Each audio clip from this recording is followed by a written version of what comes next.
Tengo el gusto de saludar a Juan Guaidó, el presidente encargado de la República Bolivariana de Venezuela y de la Asamblea Nacional de Venezuela. Presidente, buen día. Feynman le habla en Buenos Aires, Argentina. ¿Cómo le va?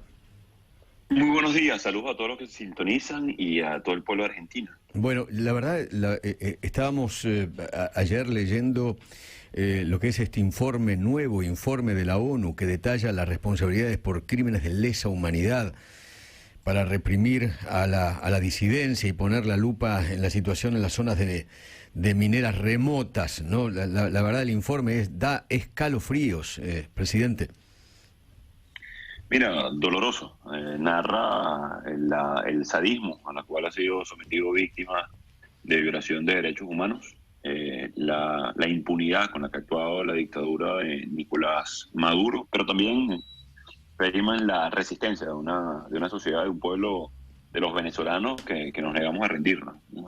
El riesgo que enfrentamos a diario, la amenaza sistemática, porque además informes anteriores, como ustedes saben, hablan no solamente de la tortura a quienes persiguen, sino a sus familiares, al entorno, a lo que es la violación de derechos fundamentales, la censura, el ataque también a los medios de comunicación. Hoy también se agrega algo importante para nosotros, que es lo que tiene que ver con las zonas remotas, la frontera, las zonas mineras. Exacto. Hemos denunciado la destrucción del Amazonas venezolano, lo que denominamos el arco minero, Exacto. desplazamiento de comunidades indígenas. Entonces, y miren, yo quería, para los que nos escuchan, más allá del titular, que ya es bastante duro, leer uno de los testimonios de hombres y mujeres que han tenido que resistir todo tipo de atropellos. Y cito, un hombre detenido informó a los agentes del SEBIN que amenazaron con violarlo y metieron una pistola en su boca. Este comenzó a llorar y se rieron de él. Los agentes obligaban al detenido a pedirles la bendición.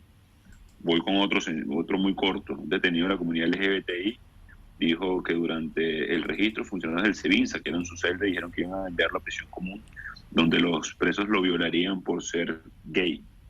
Hay más duros, no sé si por la hora de la mañana incluso puedo narrarlos, pero son tremendos.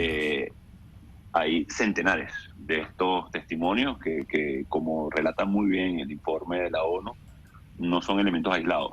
Aquí son sistemáticos, apunta a la alternativa democrática, a la oposición, o sea, y además señala directamente a Nicolás Maduro. Había, presidente, un plan sistemático de violaciones de los derechos humanos, de crímenes de lesa humanidad, un plan sistemático. Dirigido y que señala directamente a Nicolás Maduro. No solamente un plan sistemático, sino orquesta con elementos adicionales, como es, por ejemplo, la judicialización de partidos políticos, la censura de medios de comunicación, la toma de medios de producción, entre otros, que apuntan, insisto, directamente a Nicolás Maduro. Sí. Esto para nosotros, de nuevo, Feynman, es un elemento muy, no solamente muy grave, pero de nuevo, viendo el otro lado, es la resistencia de toda una sociedad que no se rinde.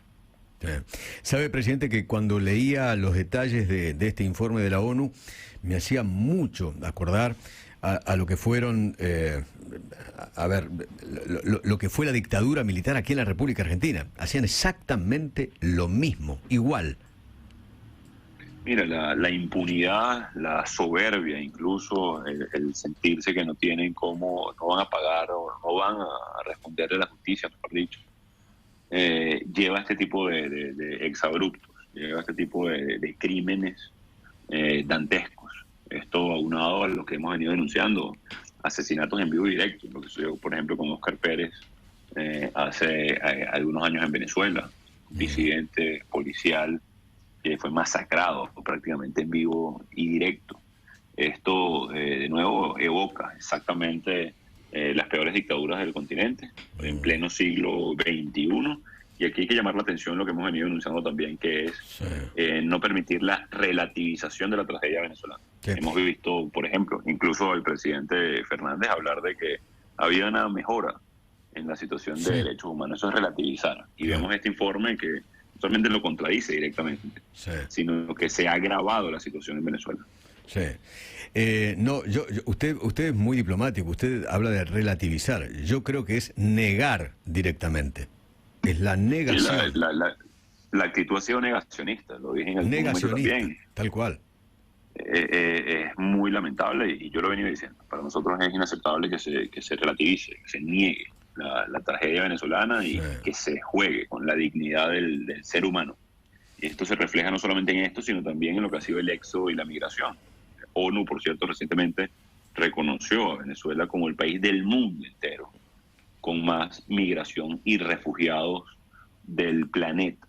6.81 millones, más que Siria, igual que Ucrania, que está en una guerra. Como lo hemos venido diciendo, los venezolanos han pagado las consecuencias de una guerra sin estar en una. La guerra fue la que le declaró Nicolás Maduro el ciudadano, a los derechos humanos, al Estado de Derecho, y por lo cual, insisto, luchamos. Presidente, usted sabe que nuestro presidente Alberto Fernández ayer, justamente ayer, pidió ante la ONU levantar los bloqueos a Cuba y Venezuela. Bueno, lo hemos venido conversando. Eso precisamente lleva a relativizar, eso lleva a negar la tragedia. La sanción es la herramienta que tiene el mundo libre para enfrentar y hacer responsable precisamente a torturadores, a violadores de derechos humanos, el caso de Nicolás Maduro, el caso de Daniel Ortega, el caso de Putin, cuando invade de manera sádica la Ucrania. Entonces, esa es la herramienta que tiene el mundo libre. El quitar esa herramienta, esa sanción a alguien como Nicolás Maduro es entonces abonar a la impunidad, a esa impunidad que viola privados de libertad o secuestrados por el régimen en cárceles militares en Venezuela, a la que los amenaza o les coloca electricidad en los genitales. Sí, en pleno siglo XXI, electricidad en los genitales simplemente para saber del paradero de algún otro disidente en Venezuela o para extorsionarlo en simultáneo. Entonces, la sanción, esa herramienta, es la que hace responsable a los dictadores. Así que no es un bloqueo. O sea, esa narrativa anacrónica que viene del siglo pasado, creo que hay que superarla, ¿no? Hay que hablar de derechos, hay que hablar de libertad, hay que hablar de elecciones libres, hay que hablar de protección a los más vulnerables, hay que hablar de la utilidad de la Carta Interamericana de los Derechos Humanos. Si al presidente Fernández no le gusta la sanción, que empuje por implementar entonces la Carta Interamericana de los Derechos Humanos, que es una herramienta que tienen las Américas para proteger a los vulnerables, no a los poderosos, no a los dictadores, no a los que pretenden usar el poder para simplemente beneficiarse a costillas del dolor y la sangre. Y ahí hasta una de las respuestas, Eduardo, por cuál hoy se mantiene la dictadura de Maduro, porque se mantienen a sangre y fuego, se mantienen a punta de tortura, de asesinato, de persecución, de censura, que insisto que es lo que enfrento, y lo puedo decir en primera persona, y enfrentamos a diario en Venezuela. Y lo digo aquí, y me disculpo con lo personal. Mira, parte de mi equipo, que está en el exilio, Eduardo, 2 personas de mi equipo que estuvieron en una de esas celdas siendo torturados, me escribieron ayer.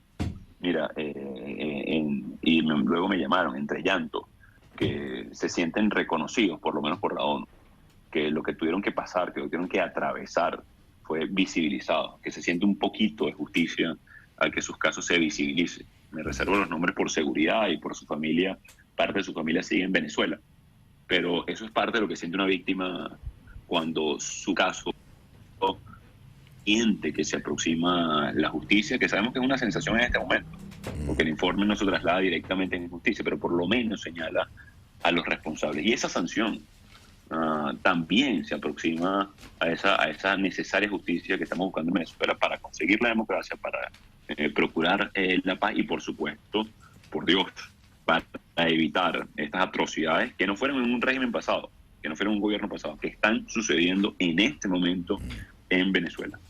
Presidente, no sabe cuánto le agradezco la deferencia para con nosotros. Gracias, Gracias a todos los que sintonizan, gracias por su voz siempre en pro de los derechos fundamentales, los derechos humanos, la libertad y la democracia. Saludos a todos los argentinos y a los venezolanos y argentinos. Siempre ese es nuestro compromiso. Gracias, Juan Guaidó, el presidente encargado de la República Bolivariana de Venezuela y de la Asamblea Nacional de Venezuela.